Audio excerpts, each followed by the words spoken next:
Have you met someone that just felt off? Like they technically never did anything wrong. It's just the feeling, It's like your intuition keeps telling you again and again, like, there's something up with this person. It could be anything. It could be like a competitive energy, somebody trying to copy you, maybe a little bit of victim mentality, blaming you, trying to put you down, like whatever this behavior is that you can't put your finger on it, but deep down you know that something is wrong and your intuition keeps telling you. I ignored the signs and I learned the lesson. So I'm here today with my lessons so I can tell you guys why you should not ignore your intuition. And also, as a good, kind person, we like to give others the benefit of the doubt, right? Because that's what I used to think. I used to think that, okay, I'm kind, and if I'm kind to others, they will obviously be kind back to me, correct? No, not correct. And I learned that the hard way. This is exactly what happened with me. And I want to share this story with you. So if you're going through something similar, you can take some lessons from this and hopefully avoid what I went through. So hi guys, and welcome back to my channel. This is Nifty, and here we talk all about mindset, manifestation, and personal development. So today I want to talk about a story, okay? This is going to be a juicy, interesting story that you guys will really like. And then we're going to look at the lessons that we learned from this story about why listening to your intuition is one of the best things that you can do for yourself. So I'm going to break the story into 5 chapters so it's easier for you guys to keep along. So chapter number 1, meeting her. First impressions are everything, okay? If you're meeting someone for the first time and something about their energy just feels off, I remember the first time I met her and it was good. We connected, we vibed, we had a lot of things in common actually, but something about her energy just felt off and I couldn't put my finger on it. And I remember I went and talked to my best friend about it too. And I was like, this is girl, it's like we're so similar. We have so many things in common, but there's just something about her. And as time went by, it got weird, okay? It's gonna sound weird to even say it, but it kind of felt like she was copying me. I would see her trying to talk like me, trying to act like me, trying to smell like me, and all these weird things. But you know what? I was like, I'm an influencer. This is what I do. I influence people for a living. I was like, okay, you know what? I can't explain it, so I'm just gonna let it go. I'm just gonna keep my distance. Chapter number 2, the external confirmation. As I started spending more time with this girl, things just kept happening, which kind of felt off. So one day, I decided to talk to ChatGPT about it. And guess what? ChatGPT backed me up. ChatGPT was like, hey girl, this is not all in your head, okay? There is something happening here and you should keep your distance from her. And I know ChatGPT is right because I've had this conversation with ChatGPT about other people before, and never ever has ChatGPT told me, girl, you're right. This is not in your head. There's something going on. That for me was a huge confirmation. And the crazy part is even my friends noticed it, Like one of my friend came and met this girl for the first time and she was like, Nifty, there's something off about this girl. Like, why are you hanging out with her? Like, she's not your type of person. But at that point of time, I wasn't willing to see things clearly. I wasn't ready to look at all the facts and make my decision. I needed to see proof. Chapter number 3, the reasons why I ignored all of this happening. When I first met her was a red flag, but the more I started spending time with her, brushing off her things here and there, some of the things she would do, I would just let it slide. And slowly I was entertaining and accepting behavior in my life, which I would usually not. And again, I wanted to give her the benefit of the doubt, okay? Because in my mind, I was like, okay, if she's not done anything to harm me, then it's okay for me to have her around me. And I'd really, really believed that being kind was my superpower. If I was being kind to others, people would be kind back to me and nothing bad would ever happen. And where did that get me? To chapter number 4, the incident. One fine night, out of nowhere, like everything is okay, we're like friends, everything's fine. And one night I go out drinking with my friends and we decided to stop by her place. So we arrived unannounced and she wasn't expecting us. I mean, looking back, I completely understand why that would make her feel uncomfortable. And in that moment, when it happened, right then and there, when she told me, hey Nifty, I'm sleeping, can you come back later? I was like, okay, that's totally understandable. So I texted her, I apologized, and she felt like her privacy had been crossed. I apologized again and I told her it would never happen again. And honestly, I left it there. I did not think much about it. I just dropped it because in my head, I apologized to her even before she reached out. It wasn't intentional, and I also assured her that it would never happen again. And that was it, right? No. that was not it. Because the next day morning, I woke up to chapter number 5, the group chat. Okay, so this is the climax, okay? So the next day morning, I wake up and I'm like so hungover. And I wake up and I open my phone and there is a big paragraph in the group chat. This group chat had a couple of people, including my landlord. And in this paragraph, this chick has mentioned resentments that she's been holding on to. And this had nothing to do with last night. The entire message was, oh, Nifty, you do that, you do this. I have problem with your shoes. I have problem with your dishes and blah, blah, blah. Like 5 different things, but nothing about what happened last night. And for a second, I just read that and I was like, what is going on? Like in my mind, I was like, is there another fight that happened yesterday that I wasn't aware of? Like, what is this personal attack on me in a group chat? Like, what the actual?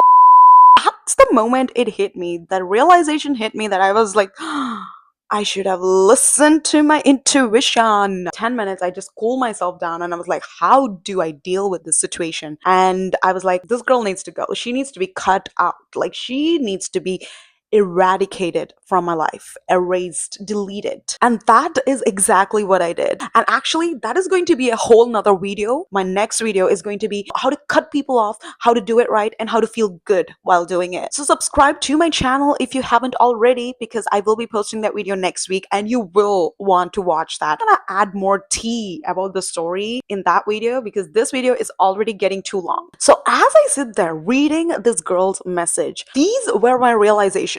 I realized that this girl was always collecting resentment. All the problems she had, she would keep that in her mind and she was just like making a track record of some sort. And this chick never intended to communicate. This was something between me and her. It could have been privately resolved, but she wanted to make this a big thing. She wanted to play the victim. She had already decided who I was, what kind of person I was ahead, and she already knew what she was going to do. And the thing that hurt the most is that I thought that this person was my friend, and this person went out of their way to publicly try and embarrass me. That too about something that happened so unintentionally. Nothing even happened. It wasn't even such a big deal. But she did all this. And that is when I realized that this friendship is not aligned. This friendship is expired. So here are 5 lessons that I learned from this incident that I want you guys to keep in your heads so you don't do the same things I did. Lesson number 1, trust your intuition. Okay, I think it's very obvious. It's the name of the video. It's what got you here.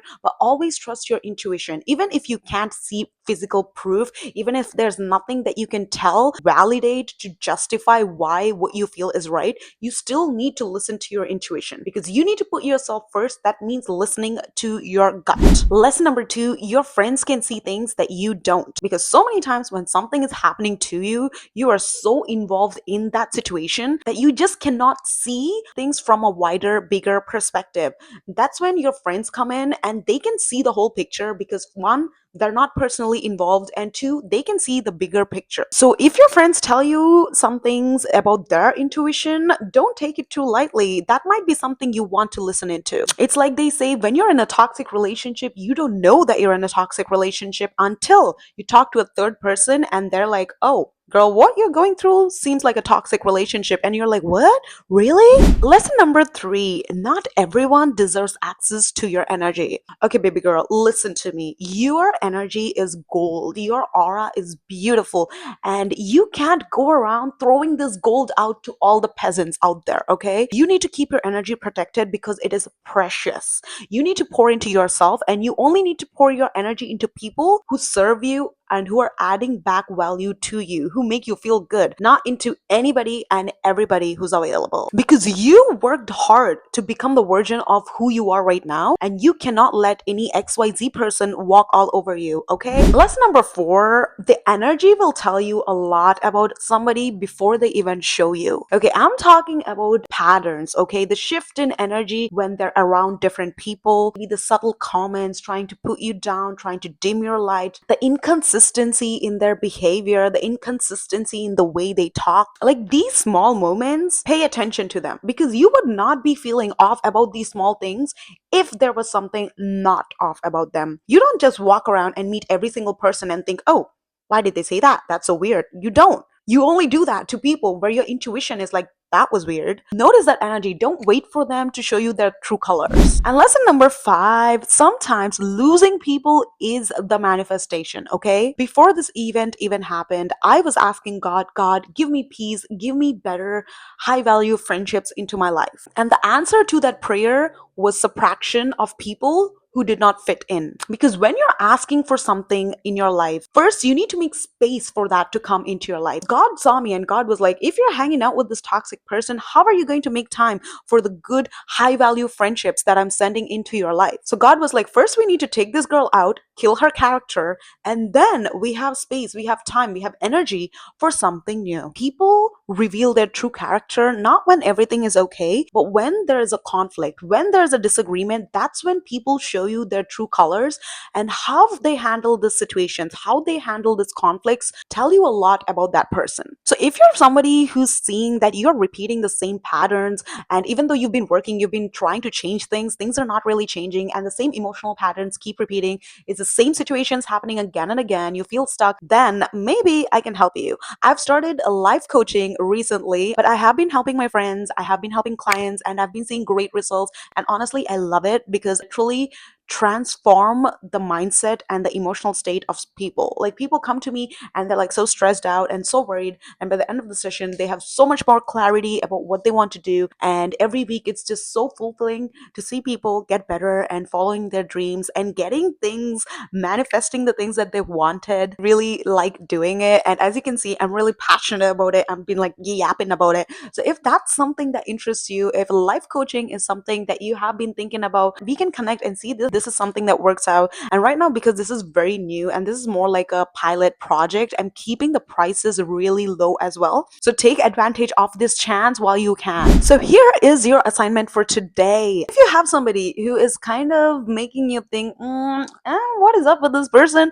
go and talk to ChatGPT about it, okay? Tell ChatGPT not the things that you think is happening, but the facts. And ChatGPT will give you a very honest feedback. After you've talked to ChatGPT, I want you to come back and tell me what ChatGPT told you, because I've had different experience with ChatGPT. Sometimes it's told me that, oh, like you're just overthinking. I think you should give them the benefit of the doubt. This is just in your head. Like, you're thinking too much into it. Calm down. And there's also been times when ChatGPT has been like, girl, this is not in your head. There's something going on. Create distance. So which one was it for you? Were you in your own head, or is it intuition? Is that person really a red flag? So thank you so much for watching. I hope you had some great takeaways from this video, and I will see you guys next week for my next video about how to cut people off and do it right. Until then, I love you. Bye.